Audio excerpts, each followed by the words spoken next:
boutique, en partie Agnès qui me dit il faut absolument que tu lis ça parce que comme j'aime Le Fils en or, enfin toutes ces choses qui se passent en Inde où sont des excellents romans mais on découvre le monde. Dans la tresse, c'est l'histoire de trois femmes. Hein. Alors, je me souviens pas pas beaucoup des noms, mais il y a une jeune femme en Inde, une mère, hein, qui est une intouchable. Elle est responsable des ordures. Donc elle décide que sa fille, elle va économiser pour que sa fille aille à l'école, et puis que elle n'ait pas le même sort qu'elle. Elle va à l'école. Le problème, c'est que on reproduit même à l'école le système social, et elle décide de s'enfuir. Première femme.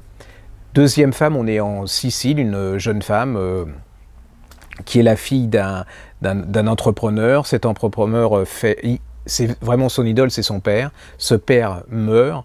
On est en Sicile, hein, donc vous voyez les femmes, mariage, fiançailles, mariage, enfant, mère, point final, voilà.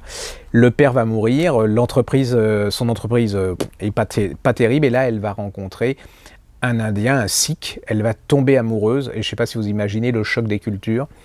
Une Sicilienne classique avec un Sikh, et voyez la famille.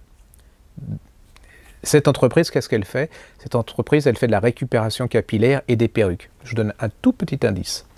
La troisième partie, c'est une femme qui est canadienne. Alors elle, c'est comme beaucoup de femmes qu'on voit en Occident, c'est-à-dire elle est avocate, elle réussit tout, elle a tout sacrifié à son travail, elle a un peu laissé tomber ses enfants, elle a mauvaise conscience, il va lui arriver une chose, c'est qu'elle va avoir un cancer, et ce cancer va tout remettre en question, et ce cancer sera là.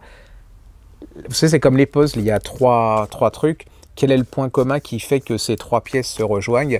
Bah, vous le saurez en lisant ce livre, c'est trois femmes extraordinaires, et vous verrez que souvent on dit oh l'Occident est très libéré, qu'on est en avance. Vous verrez que les femmes, que ce soit les sociétés différentes, ont quand même un destin très déterminé, et en particulier par les hommes, et que dès qu'elles essayent de sortir de ce chemin, c'est un peu compliqué pour elles, c'est le moins compliqué. C'est un très très beau roman, c'est pas très grand, hein, c'est très intense.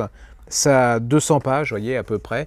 Mais c'est une des belles réussites de cette année. Et j'ai adoré. Et si vous êtes une femme, je crois que ça serait pas mal que vous le lisiez, que vous le fassiez lire aussi à vos filles, pour leur montrer que ce qui leur paraît naturel ici n'est peut-être pas aussi naturel, et qu'il y a peut-être des choses encore à faire au niveau de la situation des femmes en Occident et dans le monde en général. Voilà, ça s'appelle La Tresse, c'est de Laetitia Colombani, et c'est chez Grasset. Même si j'aime pas trop la couverture, mais enfin c'est pas grave, tout le monde s'en fout.